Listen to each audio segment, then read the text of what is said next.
Hi. I s- Something has shifted in my life and I needed some time to kind of figuring it out and try to align with it. I tried to change my energy that I have around me and it worked. I wasn't that kind of optimistic that it would, but it has. So it has been interesting to try to kind of figure the new energy out, and it has taken quite some time to do so.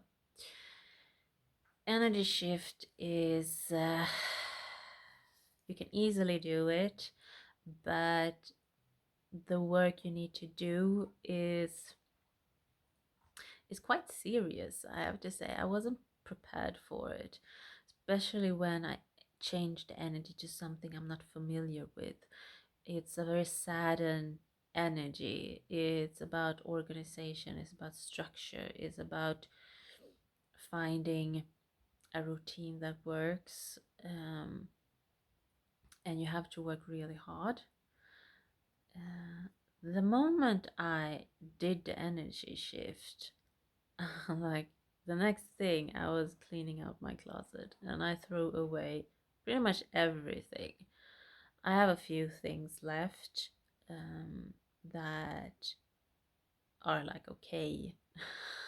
Everything else I have to throw away. I'm going to the recycling center, Återvinningscentralen i Hagby, to throw it away. And I wasn't really prepared for it. It wasn't something I'd planned. It just came with the energy shift that I did for myself. And the next thing I started to, everything that's broken, everything that is like so and so, it still works, but it just had to go. Okay, I throw that away too. And it just has made me start to clean up. It wasn't, I don't have a dirty home. I don't have like stuff laying everywhere or so, but this energy kind of took it to the next level. And I just feel like it was some sort of a decluttering thing that happened, which is one of the things that you actually have to kind of look out for, that you don't clutter your home, or that you have a lot of things that are broken, or that you don't like take care of them. um, so that was the first thing. The next thing is that I've started to journal like crazy, and that is also, you have to take care of your health in this energy, because if you don't, you get sick, and you get sick, like you really get sick if you don't take care of your health. So you have to journal, and you have to have an exercise routine, and you have to drink a lot of water, and you have to, it's like depending on your life almost. And I wasn't prepared for that either, to have the kind of structure of it. I'm have always been like the happy-go-lucky, yeah, let's see how it goes type person, as everybody know. More like communicating, like connecting. And then I did this shift, and it is saddened. It's just nope. You need to bring it back in. You need to throw this out. You need to do that. You need to have a plan, and you need to structure your whole day, and you need to have a process, and I've done all of the things, and I was so surprised. I was like, this isn't me. I've never done things like this before. um I haven't cleaned like that before, ever, and I still do. Like everything I do, like I take an opportunity to clean something up, and that's not me at all. um and was it more the meditation, and how I look. People have been slightly annoyed over the fact that they see me as slightly like attractive, or they see me as um, fairly good looking or something, but I don't seem to care, which the old me actually didn't. She didn't care at all. But in this energy, I feel that I'm starting to care how I am perceived. And I wasn't prepared for that either. It is very much this energy, like it's completely different to what I'm used to. So I'm trying to kind of feel my way around this energy and see if I actually do enjoy it, or it is another completely another perspective of things. Nothing I have ever been around, nothing I have ever come across before. So it has been interesting to say the least, and just journaling and then noticing the shifts, because people are going to start to like speak to me differently, and they are going to start to kind of see me in a different light, and I'm going to have to adjust to that, because we are quite used to people being in a certain way towards us, and that becomes the normal thing for us, and now they're going to shift that, and I need to kind of be there too. I can't go around thinking that people see me as I used to be. Energy shift, or shifting your energy like I have done. Um, I don't know if I particularly think you should do it. If you know how to do it, tell me if you want to know. It's quite easy, it's not a big deal. The energy that comes with it, though, can be a big deal. It can be quite destructive if you don't know what exactly you are getting yourself into, because there is some pitfalls obviously with the energy that you're stepping into. The old version of you, you already know all the stuff, and maybe you don't want to change them. The new, you have absolutely no idea, and you have to kind of feel yourself like around it. And also you can't, everything that this energy has told me to do, I have done. Like, one big broken thing I have in my life is my car, obviously. And that car I bought knowing that it was falling apart. And that it probably will not, every time they have been gone through the bilbesiktningen, the, like, we have a yearly checkup of the car that we have to go through. And every year has been like, is it going to go through this one? And everybody has always kind of looked at me and said, you know, your car is. And I'm just, yeah, no, I have it on borrowed time. That is why it looks like it does too. That is not a reflection at all of how I actually am as a person.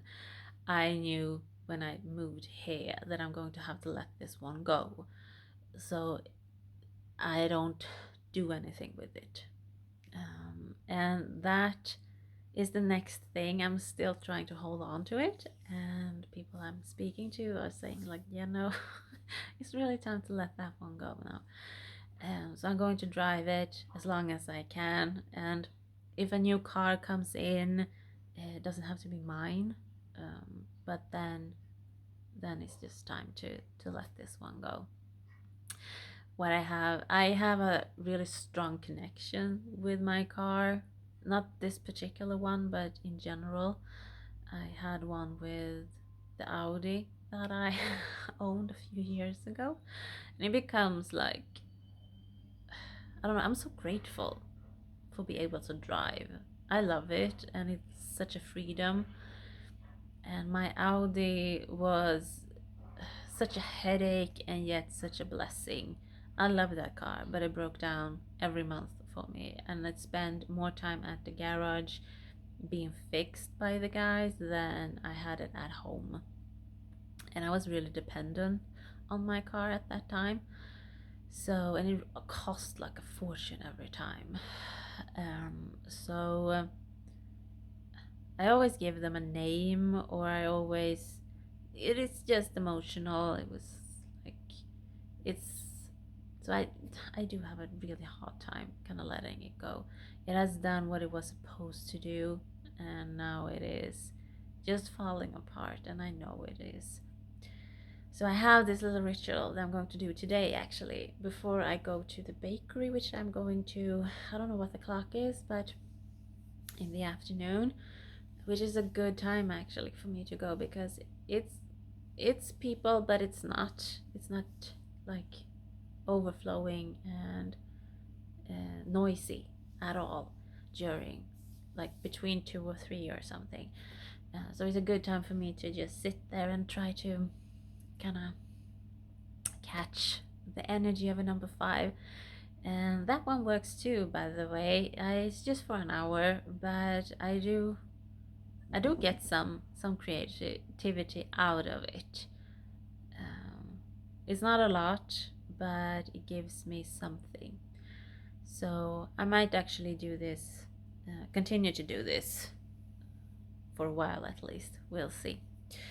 I was visiting the riding school that I want to start riding at in August, and I visited them, I don't think yesterday, I think Tuesday. And they are a number one. And the number one was like sports, recreational things, a lot of people, a lot of like independence and like people being on their own. And they were supposed to work on like yoga or meditation or taking care of your mind. But they were also supposed to work on connecting with each other. And that I think this writing school actually has done. Obviously, they don't know about a number one, but they have figured this one out quite brilliantly. After every time you ride, someone in the group has like a basket with coffee and cookies with them, and then you sit down, the group of you, and then you have a coffee together, and then you chat, and then you get to know each other, and then you speak about things. And as the owner of the stable said, that you're not supposed to come to the stable and be stressed out of something. You're supposed to come, you that is not going to be a good time for you, and it's not going to be a good time for the horse either. So she started that a long time ago, and it just works. Everybody takes with them, like if I had a group, I would every seventh or eighth week, it would be my turn to bring coffee and cake, and then we just, after we have ridden, we sit down and we talk. And I just thought that was just a brilliant way of handling the number one energy with, because if you don't have something that connect people together in a number one, they usually get like egocentric, selfish. It's like me first, you second. And they are supposed to kind of do stuff like that, so you get a form of we in the very independent energy of the number one.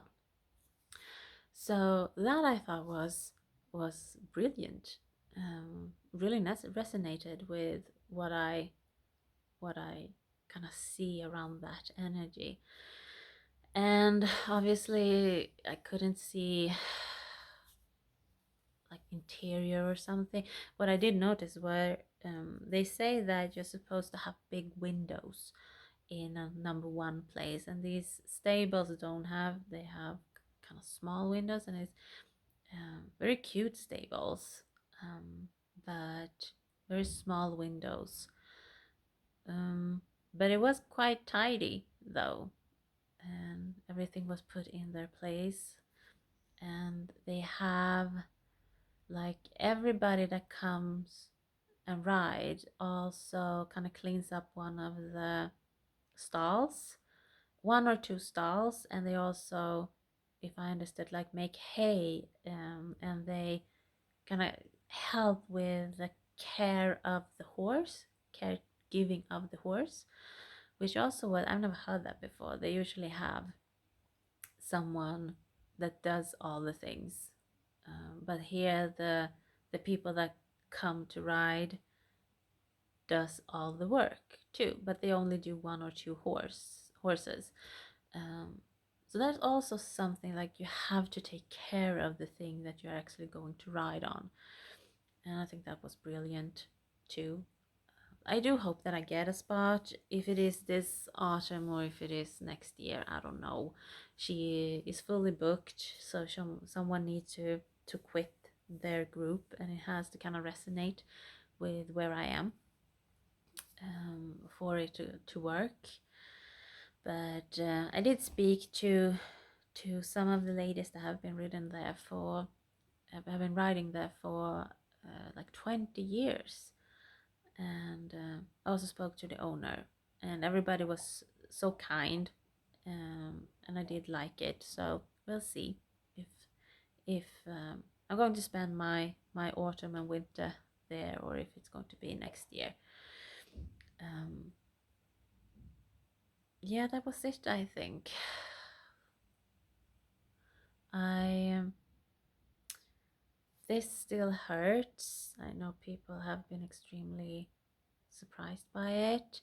Um, this wasn't a clean fracture. It was like it's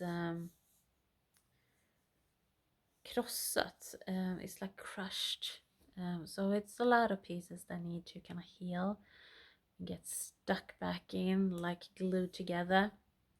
And it takes time, and it still hurts. I can use it now, but it does. It's not effortless like with this hand. This hand I can do whatever and it doesn't hurt. This one I can't. It's just not possible. So it's going to have, like they said, it's going to take time, and it does take a lot of time, I have to say.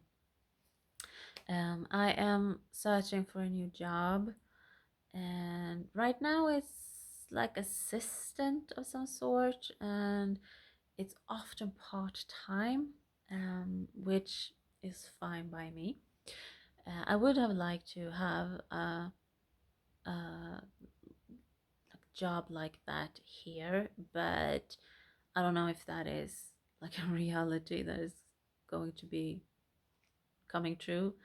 But I do have, my background is in administration or upphandling och inköp, like um, purchasing is what I am educated in, and I have worked mostly in admin jobs. So I think I'm going to start there to see if I get somewhere. Um, I'm looking out for something. Would be really nice to have it here in Djursholm, but if that's not a possibility, then it's not. Um, so and then every time I have like a focus goal, or I'm right now focusing on this, they're always having like the exact opposite. Like, yeah, no, but you know that you have to look like in Kiruna or something, like as far as you can come, and you need to kind of search for something like the opposite of what I'm focusing on now. And I'm just, yeah, it might come there, absolutely. And if it does, then it does. But for now, this is where I'm starting, um, and see where it's leading. I do want a job, and if it's going to be part-time, then it's going to be part-time, and just see where it's leading, I guess. So yeah, this was it. Ville is doing fine right now. He doesn't hurt any longer in his he doesn't hurt. I don't know. Um, he doesn't have a limp any longer. That was what I'm searching for. So this was it. I'm fine. It's just different. Is good different, even if it's heavy. It's more